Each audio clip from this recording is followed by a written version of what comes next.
There we are. Hello, Anita. Thank Welcome back. Thank you. Thank you. It's really good to be back, Maryellen.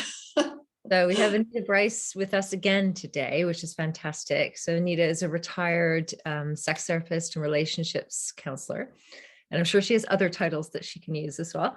But in our discussion last time, we kind of started veering off into some divine feminine and kind of deeper dives into things. We thought we'd really like to meet again and continue that discussion. So here we are. Only like a year later, but there we go. Yeah.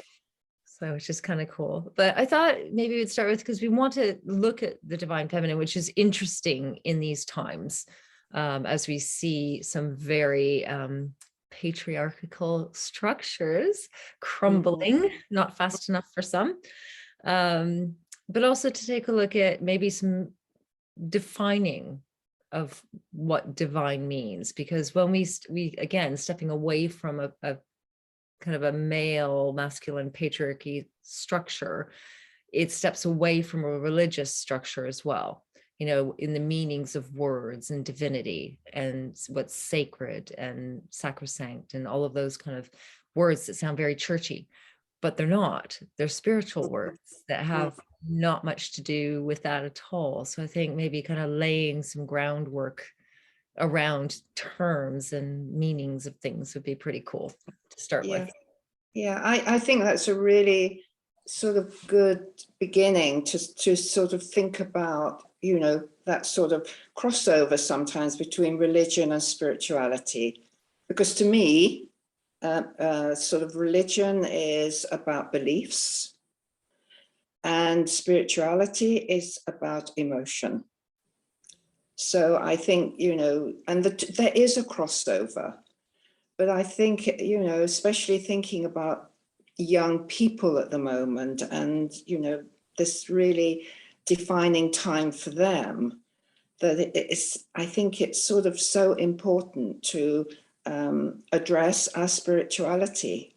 And for some that will mean also, you know, religion as well. But I think we're probably looking at spirituality today, Maryellen, and how we're sort of going, as you say, to define that for, you know, women today. And that makes sense, doesn't it? Because that gets lost in translation. Yeah. Depending on the kind of family structure that you grew up in. And where you went from there. Because we grew up in a religious family, but we have kind of gone off in all different kinds of directions away from that structure. Into the spiritual side. Yes, and that's where sometimes the difficulty and the confusion comes from, because religion does give you a structure. It gives you, you know, that sort of, as you say, one that you grow up with, but you're always following, well, not always, but a lot of the time it's coming through our families, you know, our family of origin that take us to church every week, that, you know, we go to Sunday school, we have, you know, the hymns and the prayers, but all that is changing now, you know, and I think about young people that do sort of live within a religious setting in the home. Everything is loosening up now. You know, it's all being more, wanting to make it far more approachable for young people, which is really good. But once you move away from structure, it leaves you a little bit sort of, wow, you know, where is this taking me? Because there then becomes more questions than answers, which is great because it gives, especially a young person, to start to explore that. You know, and what does this mean to me? Who am I? And, you know, who do I want to be?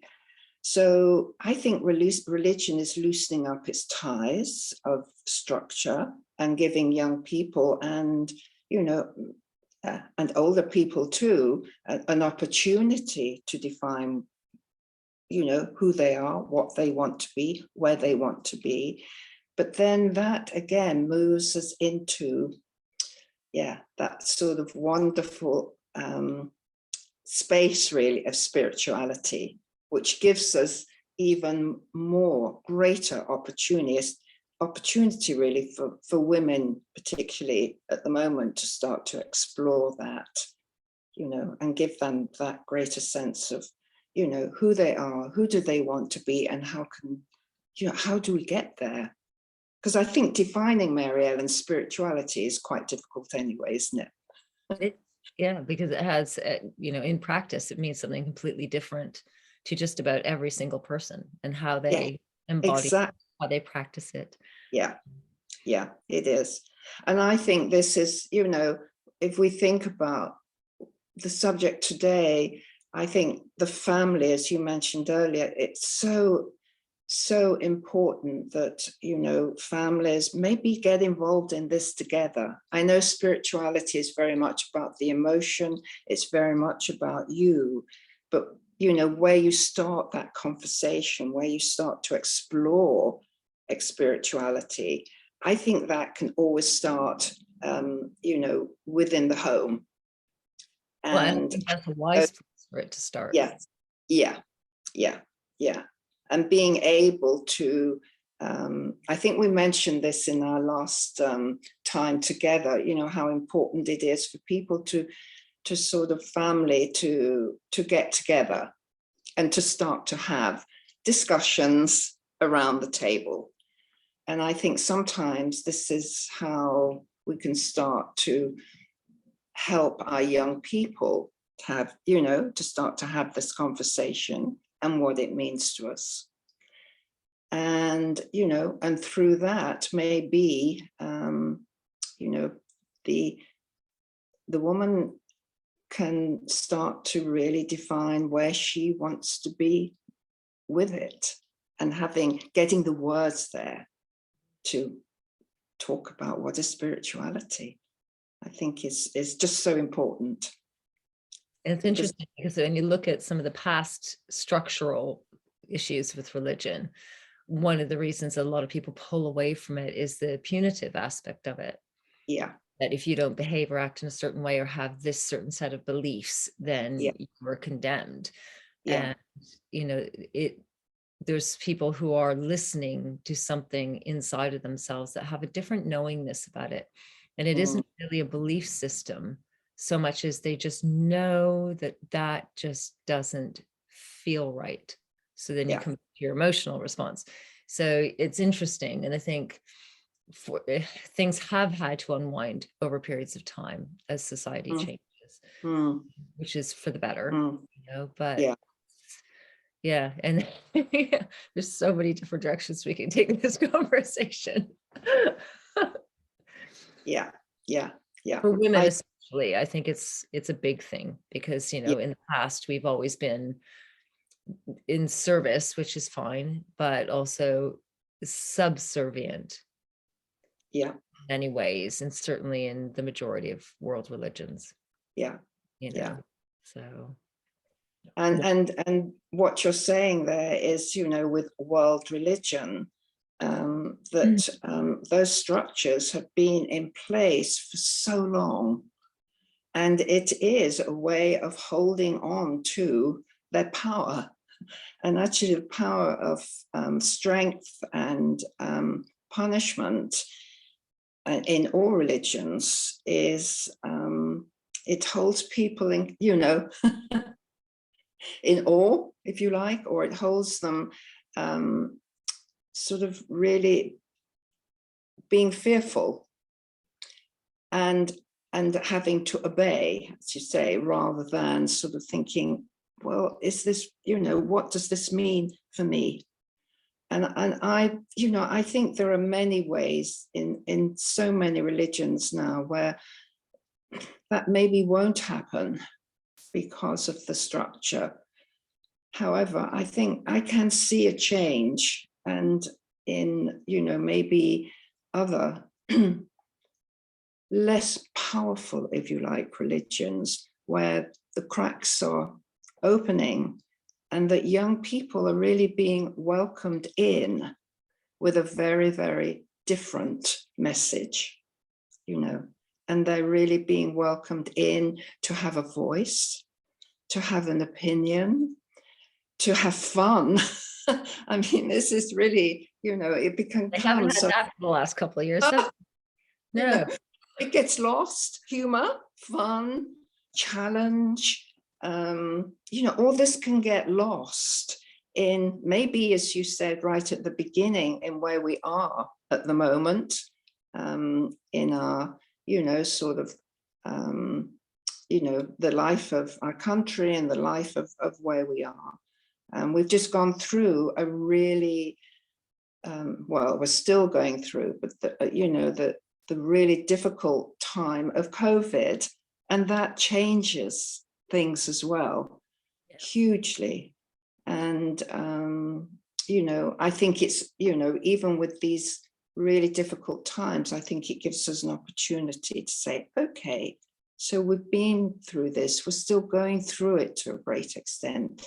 So how has this changed me? How has it changed religion? How has it changed our spiritual, approach? Because it will change.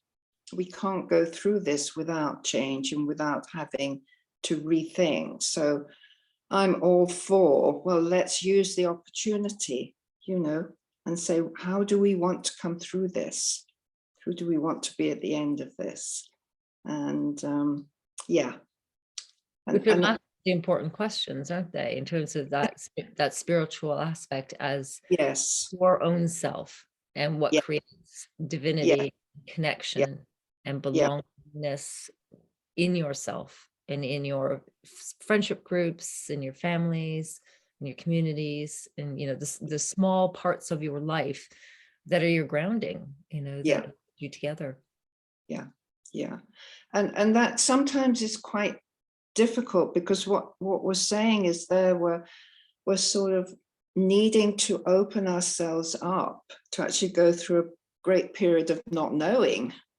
If you move from one structure into another, or towards something else, something, more, I don't know, exciting, but more fulfilling, and just having that excitement really of discovering something.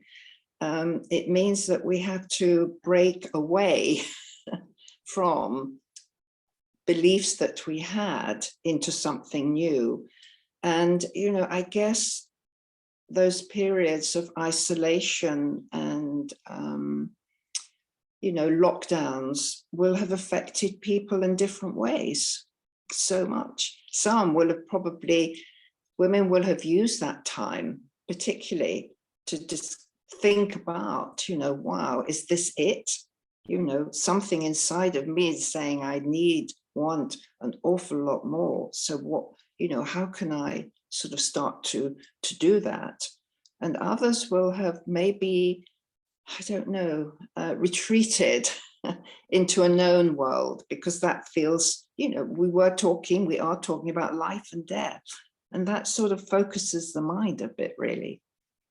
So I think maybe we're trying to reach people, women in particularly, as that's what you've wanted to define today's, sort of time together, but it does include, men as well, and how that's going to affect them.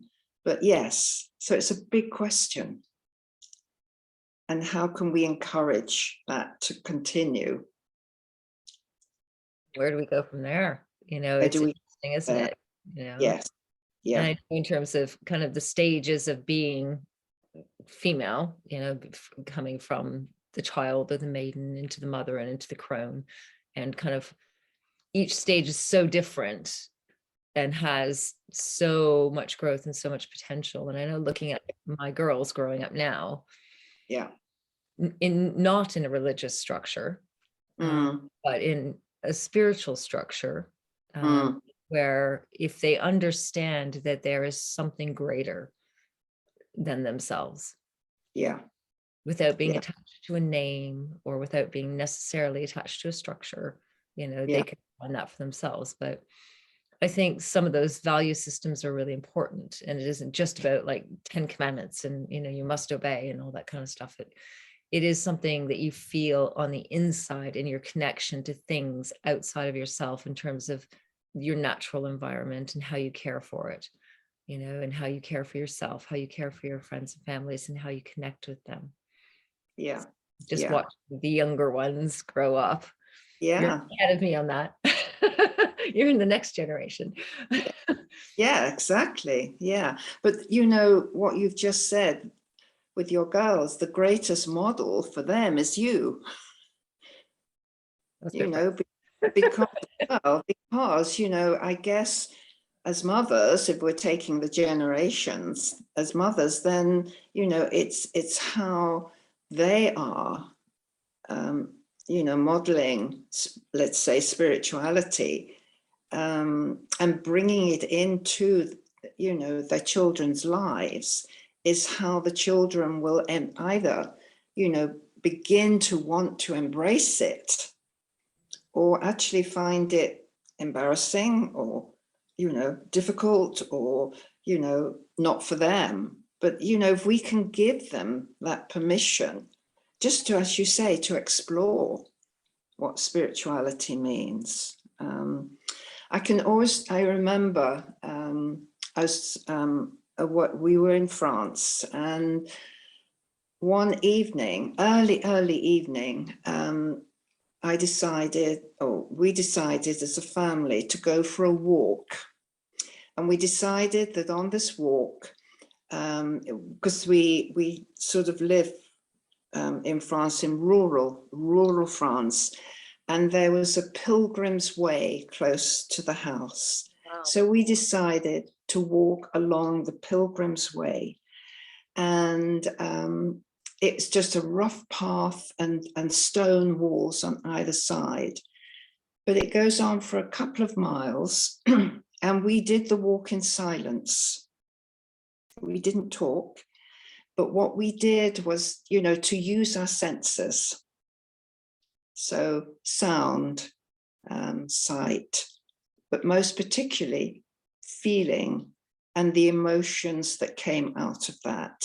So as you walked along the walls and touched the moss, just touching the moss and thinking, really thinking, not, you know, sort of using the emotions from that. And so we did about an hour walking in silence, but just stopping when we wanted to, touching, smelling, listening. And then when we got back together, we had our meal and we had a wonderful conversation about it. And what brought, you know, what feelings, what emotions were brought up with that.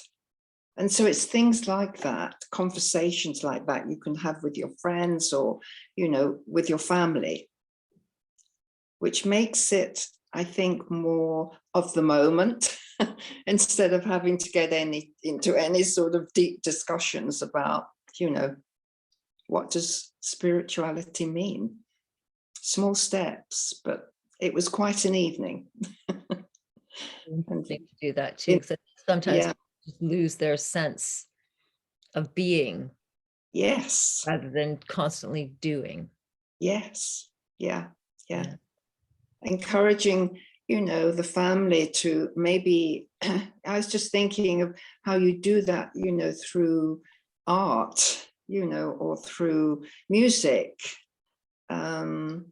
because so much of our time now, each individual member is doing their own particular thing in their own particular room. So it's trying to bring something together that all the family can sort of enjoy, talk about, might not all agree, but then that's part of the discussion. You know, why does that piece of music provoke something in you? And yet I think I'm really struggling with it, you know, but it's just shows how different we are, but how it all, you know, comes together to, to embrace our spirituality and give us confidence to be able to talk about it. It's interesting too, being the parent, kind of trying to share things along my journey and trying to keep that openness and wanting them to be aware of things that are greater than themselves. It's It is difficult because their perceptions are so different, Yeah. Yeah. and this generation is so different from ours Yeah. because there's so much that's online and they have so much more access to information than we ever did. We kind of Yeah. had a natural unfolding into a lot of things unless we went hunting for things. Yeah. Whereas now it's on display for them 24/7, Yes. unless you like, we're pretty strict with phones and stuff like that. And Yeah. I think we should be stricter than we are. But I think it's overload, and there's this tremendous loss of wisdom because it's not gained. It's just something that's flipped through on a page going, oh yeah, I remember that. Oh yeah, I remember that. I saw that, and there's no embodiment of the experience, I agree. a Yeah. virtual, Yeah. it's just Yeah. completely different brain configuration. I don't know how else to say that. Yeah. It doesn't tap into the same energy. It doesn't tap into the same parts of the brain, But I Yeah. think, if you think about, your brain doesn't know whether something is real or not. So if you're imagining something, you can make it real in your own headspace, like a lucid dream and things like that. But if you're just kind of watching something on a program as opposed to experiencing it in real life, where you're having those sensations feed your brain on a very, very different level, that's what seems to be missing a lot at this point in time, especially the last few years with all the online learning and that kind of stuff. There's so much that's been lost there. And why do you think it is lost, Maryellen? Because you're, and I think about you and your girls, you're, sort of, as you say, a different generation. Because when, growing up for me, life in a way was so much easier because we didn't have the media for a start. We didn't have our mobiles. We didn't have anything like that. And there was a much more defined relationship between parent and child, far more, sort of, thou shalt and thou shalt not. So there's very little discussion about it. And although it's great now, it does, as I said earlier, leave you with more, when you have more freedom, it's, where do you, boundaries do have to be in place, but where do you draw those boundaries? And I think that's why it's really quite hard for parents now, to draw those boundaries and to be able to keep their authority whilst at the same time, allowing their children, quite rightly, that space to be creative and to have a voice. Because certainly for me growing up, I can't remember having much of a voice until I was left home, 17, 18, I left home. And that's when my voice came. Wow, it was amazing. But now children have a voice much earlier. And I think it's both, it can be, unless they've got, that really helpful holding, then, and it doesn't always necessarily have to be parents. I think, if there's an adult around that can help them, to stay creative and in a sort of exploring space, but also hold on to boundaries, then, that's. And I think the boundaries and the guidance are things that you think as they grow older, they need a little bit less of. Actually, I'm finding with the teens, they need more support. Yes. I think in the early years, when you're kind of teaching them how to dress themselves and, that Yeah. kind of stuff, and how to eat. Yeah. That's one point in time. And then things are kind of easy for a little while between 5 and about 10. Yeah. And then as they start to get more into this world and exploring things and wanting to know things and spend time with friends and do sleepovers and all that kind of stuff, all that extension means more guidance and more hands-on time. Yeah. Because the world that we live in with our friendships is safe, and I want my kids to believe that. But the world outside of them I'm still wary about, because there's lots of experiences they don't have, that might set off their own little internal alarm going, well, maybe I shouldn't walk down that dark alley, little things like that. And it's just like, okay, so, and how to navigate, all of those things that we took for granted when we were kids, because we weren't under surveillance, but we also didn't have the state saying, well, they're not really your children. They don't need your permission for this. And like, whereas, 5 years ago, that never, like, you couldn't fathom doing a medical procedure on a child without parental consent, whereas now that's been pushed into the mainstream agenda for children who are too young to make those decisions. So I think, yeah, there's a lot of things that need protecting and more hands-on guidance, from as many people as that can love and support them as possible. Yeah. Because what you're saying is actually children are being given a lot more say and maybe power when really it's totally inappropriate. Yeah. They haven't asked for it, but they've been given it, and it's a huge expectation that we're putting on young people. It's interesting, when I was thinking about, talking to you today, I came across a quote actually from a clinical psychologist, Anna Freud, of the Freud family. And she wrote in 1958, there are few situations in life which are more difficult to cope with than an adolescent son or daughter during their attempt to liberate themselves. In the intervening decades, the transition doesn't appear to have come much easier. So a lot of it is more of the same, of the transitions that, as sort of an adolescent goes through, those 7 stages really, from, from child through to adult. But actually at the moment, we're having to deal with, so many other strands that are coming into their lives, and deal with them, cooperatively and helpfully and supportive, and I think that's quite a journey. Yeah. I think it's quite a journey for the adolescent, but it's also quite a journey for the parents too. And sometimes it's maybe I'm sort of saying as a family therapist that sometimes these conversations aren't really started early enough, in a family's life, whether it's, mum, dad, whichever sort of family you're talking about here, because we need to accommodate that. And, even with, so one parent families with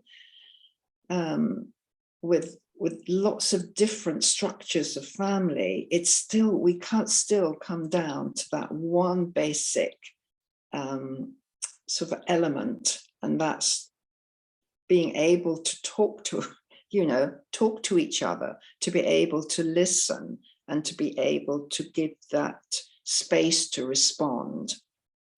And I think we can learn so much from our children. I'm even learning from my grandchildren now. There is so much we can learn and to understand. So it's not all one way, and it's inviting that young person, to have that conversation with us, and keep it open, about what is happening in their lives.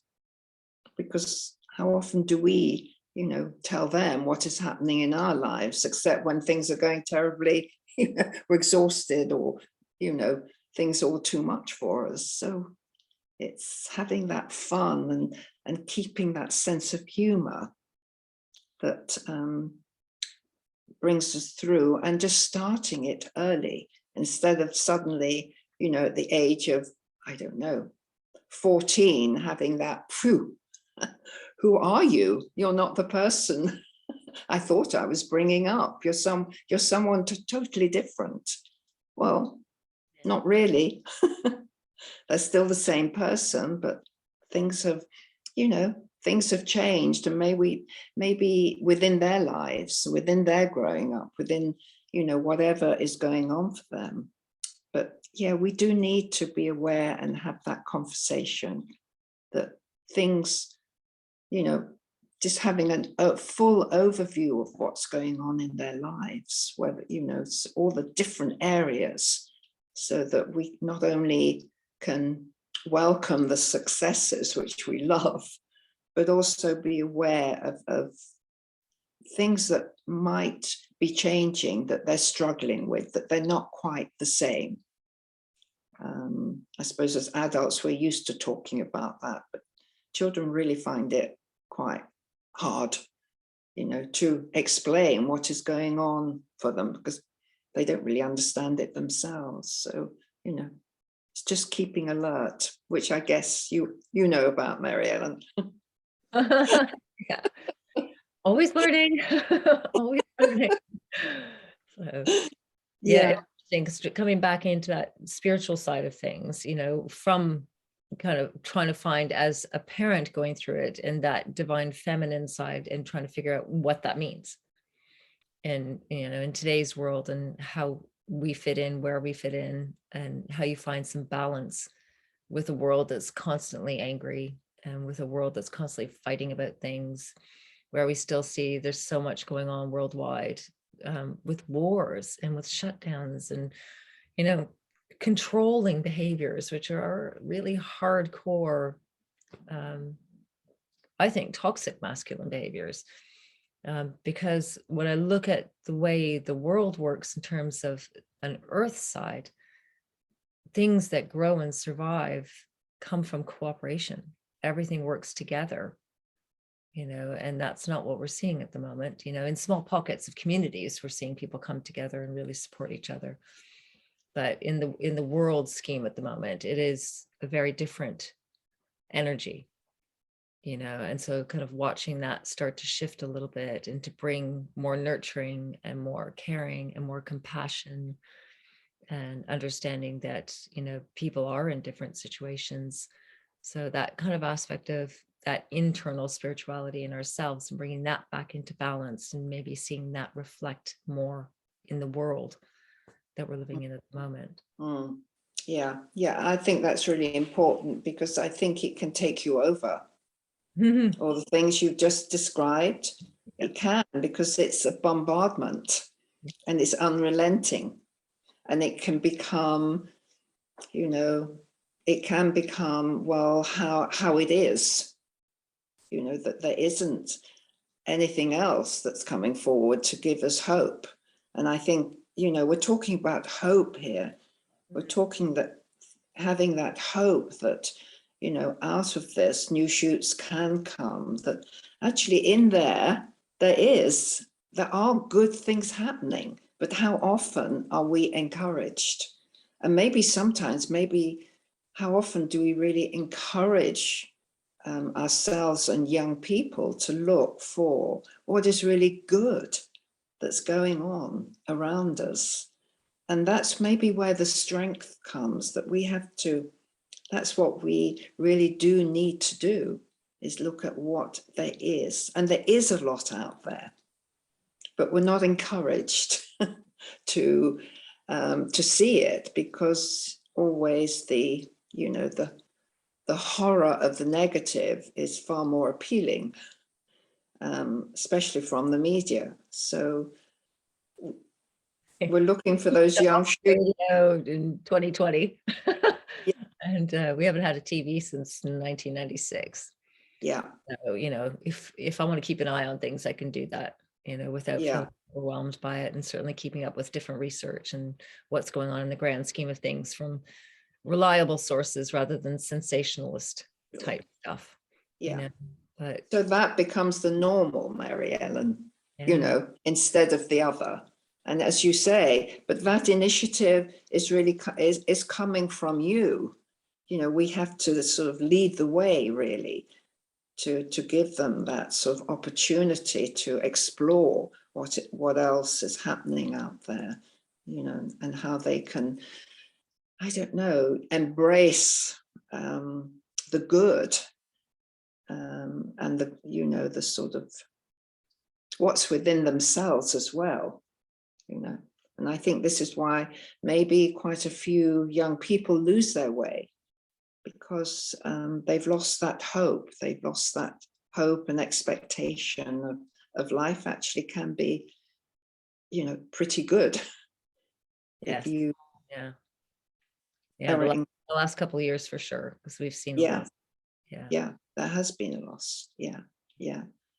So And we need sometimes what it would look like, you know, from a feminine point of view, or a more balanced point of view, or, you know, it wasn't so black and white, and it wasn't so warlike. Like everything just feels like it's a chronic war room, you know, as opposed to peacetime, you know. And no, peace isn't the word I'm looking for. It's, I don't know, a return to something simpler. There's such a huge drive towards the AI side of things, you know, in that terms of that artificial intelligence. And here, let's just all get chips in our hand and we can wave it in front of a machine, and, you know, the can of pop will pop out and all that kind of stuff. And it's just, I find that horrific. And I find it so devaluing of the human experience. And it just kind of, it just leaves this emptiness there, that this new generation will experience lots of different things. And who's to say that's better or worse? But they're missing out on some of the most amazing experiences as well of being human. So yeah, that's right, because the other way is, in a way, it's much easier, isn't it? Put a chip in. Yeah. Well, you know, we're all about convenience these days, aren't we? Well, yeah. And in some area it's good. In some areas it is. But it sort of loses the human element of it. Why would we want to hang on to that? Yeah. And I think that well, it's interesting. We've talked about the feminine, you know, side of this, and I sort of just wondering, Maryellen, what you think that you know, the woman has to bring to this discussion.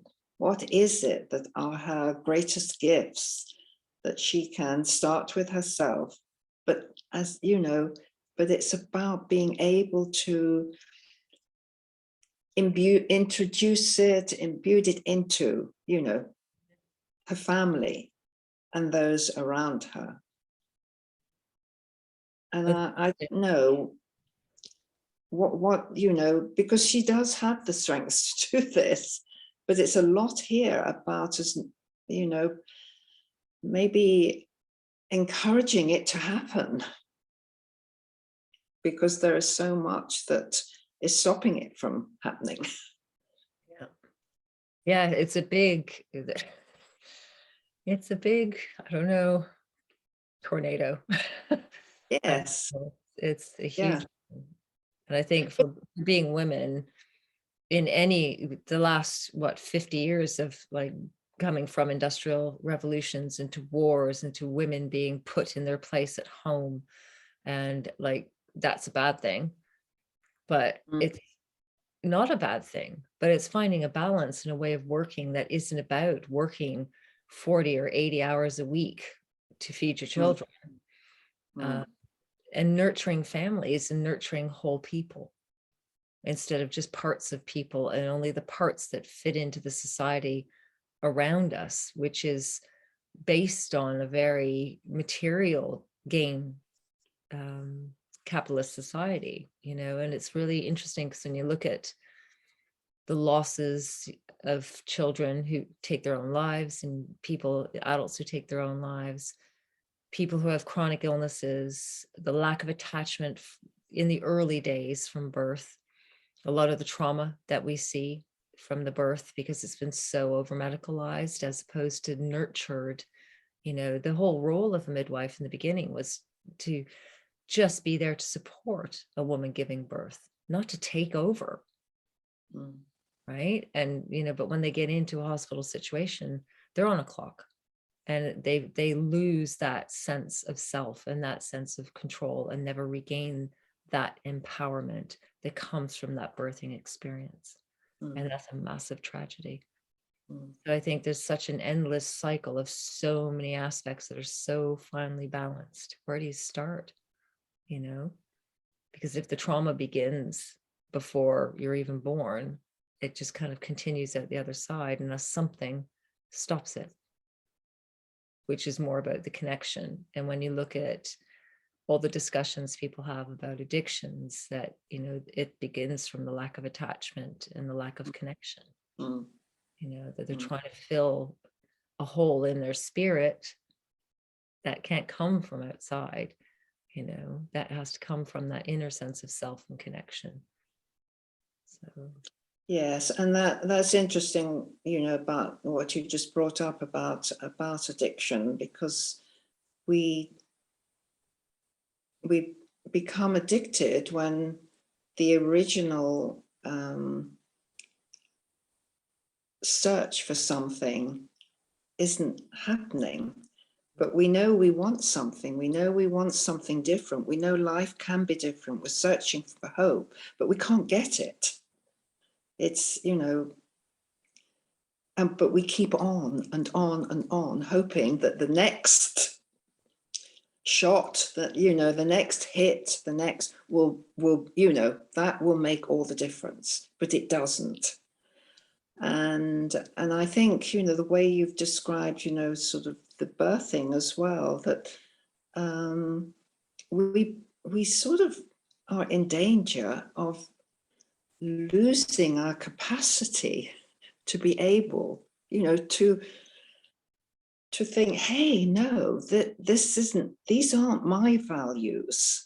I have different values to this. And for me, things need to change. And to, you know, to start to empower. And I think this is the thing about what we're talking about now, is enabling women to empower themselves, you know, to take the control that they believe in, you know, that actually is about them. Whereas we've sort of been, had that power taken, but we've allowed it to happen. It's happening. And it, as I said earlier, it becomes the norm. But, you know, it is. And the odd thing is that the women who are in the top of some of those structures are so deeply entrenched in their masculine that they have completely lost the plot. Yeah. On what it feels like to be feminine and in your body and experiencing birth or whatever experience you need to have. And they respond from a very strong masculine, which isn't protective, it's toxic. We have all those gifts, you know, we have all that strength. It's still here within us. It's finding, you know, that the courage, if you like, and the sort of excitement to want to, you know, start to deliver it. Because as you say, I think a woman, you know, working herself to the top of whatever profession or job she's in, she doesn't start at the top. She's there. She starts because she has the skills and because she has the, you know, sort of understanding to be able to do the job.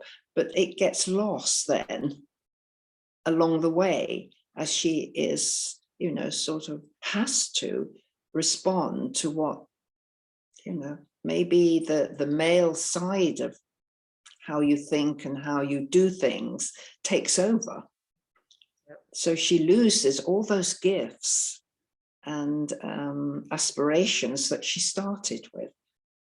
And that's what I think, you know, from this for me is, how do we, start to define it, what her gifts and her aspirations and what she has to bring, before it gets all lost by the pressures that, are put on her role, whether it's a mother, whether it's within a profession, whatever we have, we need to really think about, staying true to ourselves. And I do believe it has to start with us, it has to come from within.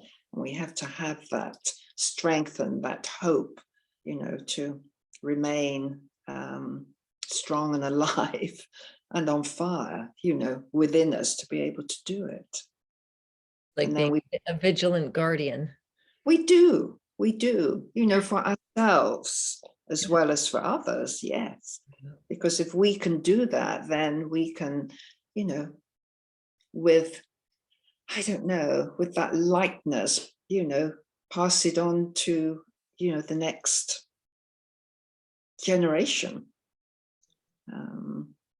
and sort of rebalance all the things you were talking about earlier. Well, it needs to happen. It needs to happen. I don't see a way forward without that. Because even like professionally, what I see around me now is that women hit the point where they can't deny that anymore, and they can't work in that toxic masculine side of things. And that's not about being male, female. That is about the energies of, and the attributes and the best of being both sides and being whole, and they walk, and you lose some tremendously good people to much lesser characters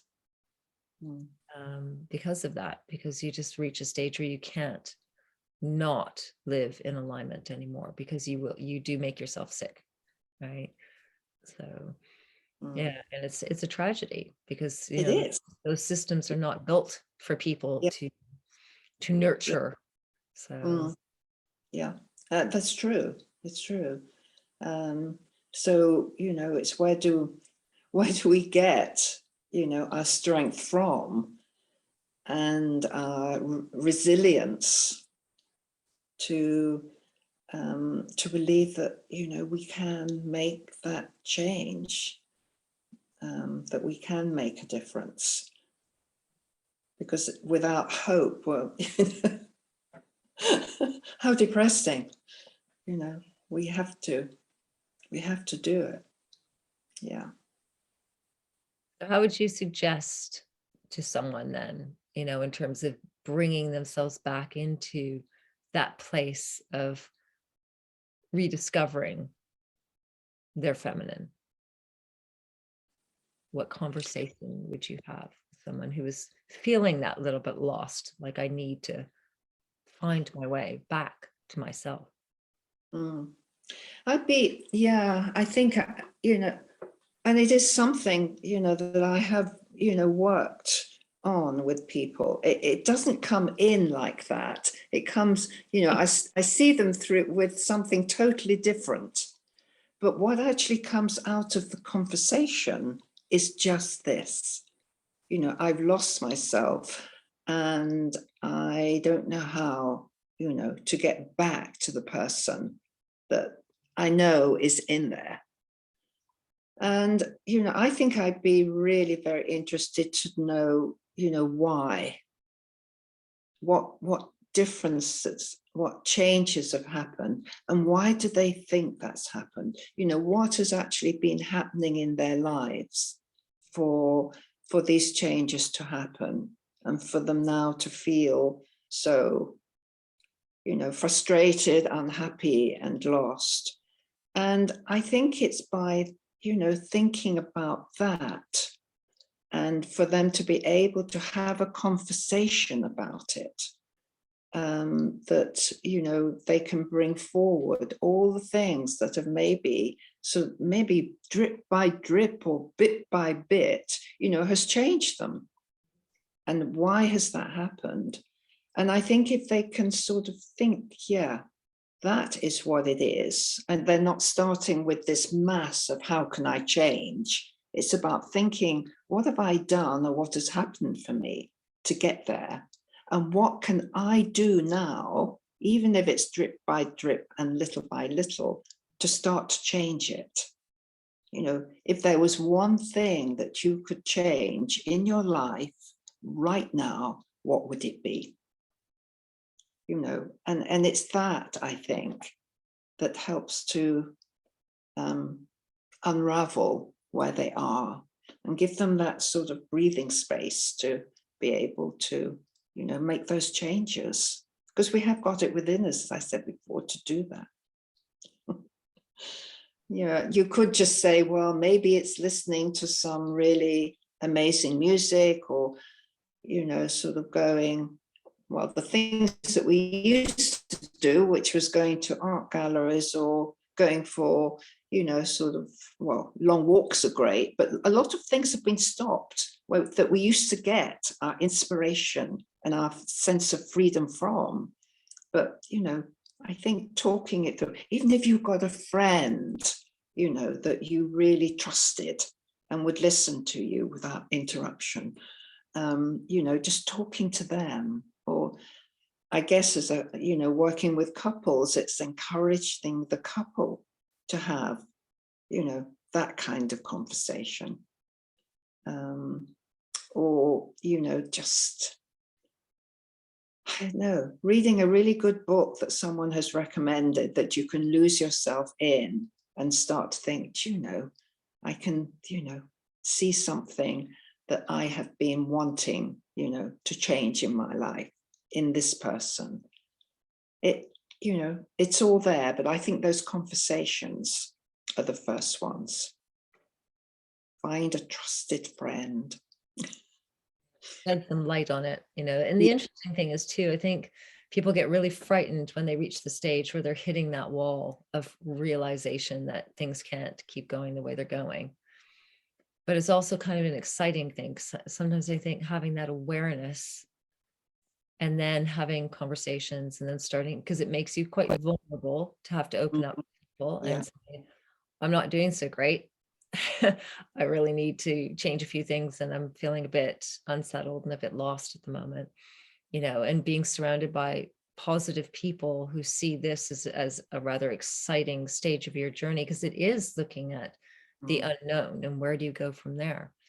So the places you've come from before, and then sitting and being still with yourself for a period of time, instead of just jumping into one thing or jumping into the next thing or jumping into the next thing, to find what comes next for you and what kind of bubbles up to the surface, really, in terms of, well, maybe this kind of feels good. I'm going to go and do a little bit of this, and, you know, and then start thinking, well, I always like to do that. Why don't I do more of that? You know, so people go back to doing more creative things they haven't been doing for a long period of time.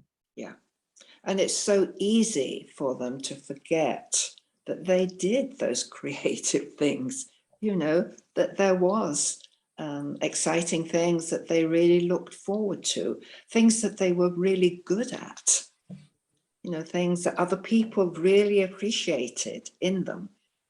As you said, all that can get lost when we hit that wall, and everything then becomes very heavy and negative, and that sense of feeling trapped, you know, that we can't, you know, we've got no way out, but we have.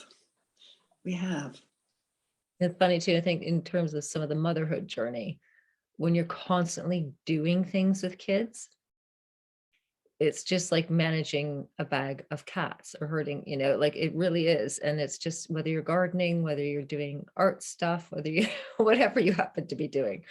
So part of it is enjoyable because you love doing it with your kids. The other part, you know, you got to do all the logistical stuff and tidy up and blah, blah, blah. And the focus isn't on your creativity. It's about, you know, herding a bag of cats. So I think that's also part of that loss, is that you forget that you used to enjoy doing those things too, and how to amalgamate it, that as they get a bit older and more independent, it becomes more enjoyable again, but also having the space where you can just do nothing but be in your own creative space without having to manage everybody else's. So I'm being able to claw that time back a little bit. Mm.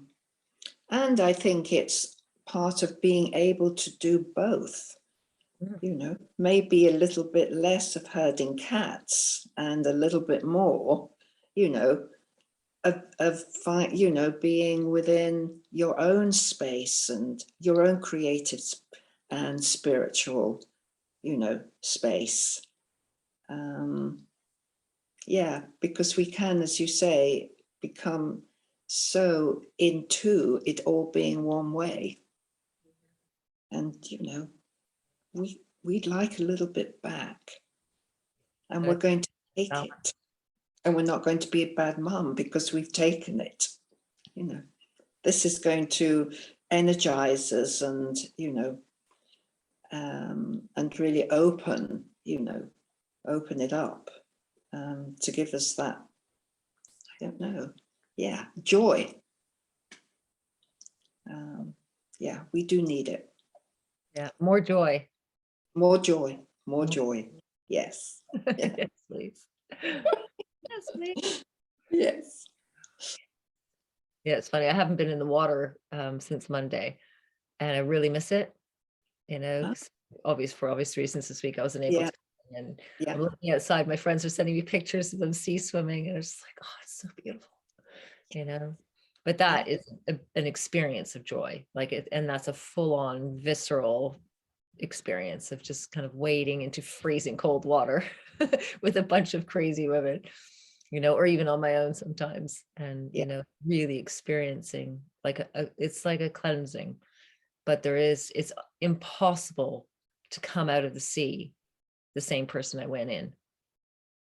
So, you know, that is real, for me, a spiritual practice. Yeah. Yeah. Yeah.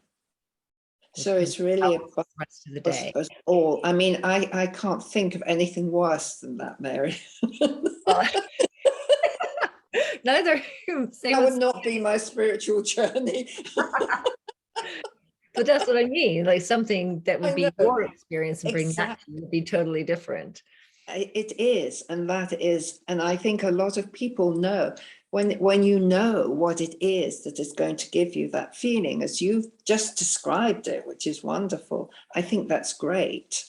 You know, but it's sometimes we need to be encouraged to maybe, I don't know, be able to verbalize what it is that would give us, you know, that same kind of real sort of, yeah, emotional response that makes life so good and worth living. Yeah. Yeah. I'm going to put you on the spot now. What is that for you? For what, the spiritual? That feeling of joy. That feeling of joy. Yeah. Yeah. Actually, do you know what? That feeling for me is being able to go for a long walk in just amazing places. And Cornwall for me does that. So, you know, actually getting up there and going onto a coastal path and being able to see the power of the sea and just the whole atmosphere, that is spiritual to me, you know, that just that feeling of freedom and just getting lost in the environment is wonderful. And that's where, instead of going into a very cold sea, I'll go up onto a coastal path. But I think it's, you know, end results. So, but it's different for everyone, but I think it's important to find it, whatever it is. And if that means you sit somewhere and you just get a pad of paper and write poetry, or whether you're walking, or whether you're going for a run, yeah, under a tree, or writing stories, painting things, you know, recovering. And it's but it's doing it often enough, you know, instead of just occasionally, giving yourself that, you know. And I think being mindful about it as well, in terms of having an awareness about what you're doing and being very present in what you're doing rather than just going through the motions. Yes, we haven't talked about mindfulness or meditation, have we? As such. But it's those two things are really, I think, a very important part of, spirituality and of being able to be, yes, emotionally present for yourself. Yeah. Definitely. And I think breath work is a big part of that too. And sometimes I just want people to just to sit down and breathe. Yeah. Which is, it's a very powerful thing, Yes, there is research on what happens to your body in a state where you lower yourself out of those really scary beta waves that aren't serving you, which are just driving you down. Yeah. And into kind of that softer low beta alpha state, where you can just kind of see things from a different perspective and be much more focused and much more connected. And it's interesting because we do HeartMath and HRV and the heart rate variability study. I can get somebody to come in and do a baseline of their breath, which is all over the place, in terms of the variability. It's just all jagged and chaotic looking. And then just get them to sit and I'll put just a piece of music on with no lyrics, or just very soft, gentle piece of music, and just get them to breathe. Just sit and breathe, nothing else to worry about. And then I'll come back and do another trace of it, and it will be really calm. You can just see it has gentle undulating waves, and it looks really nice. And, all that chaos is gone and things are more coherent, right? And I'll ask them, I said, well, how long do you think that was? They're like, oh, that felt like 5-10 minutes, I'm like, that was less than 2 minutes. You made that change in your brain in less than 2 minutes. You can't tell me you don't have 2 minutes. Whether you pull up in the car and just spend that 2 minutes just doing some breathing before you get out of your car, you've already changed your state and you're more connected and coherent than you were if you don't do that. And it's so simple, but we keep rushing through everything. We do. Yeah, that sounds wonderful. That sounds a really good start. Yes, definitely. Yeah. So what we're saying then is actually it's no big deal really to start to make those changes, is it? To start to refocus on who we are, who we want to be, and to give ourselves permission to do that. We can do it down to starting with the basics of breathing, as you just described. And I think, if we can do that and we can model that, for our children and for our grandchildren, then yeah, we're doing okay. Empower ourselves. It's what we need to do to make those changes. Perfect. Well, I think that's a great place to kind of things for today. Yes. I might coerce you into a part 3. You never know. Good. Yeah. I'll practice my breathing in between. I'll hook you up on the machine. Yeah. So it's really fascinating. I think people are really surprised when they can see in real time how much control they have over their brain states just by breathing, and it isn't hard. It just takes dedication to it, and that dedication to yourself to say, I'm worth doing this. I'm worth these 2 minutes. I'm worth these 5 minutes. Yeah. So, and deciding to just do it. Good. And something new. Yeah. Great. Brilliant. Well, thank you very much again for your time. It's been a really lovely It's great. It's lovely to have that conversation again. Yes. Great. Okay. Speak soon.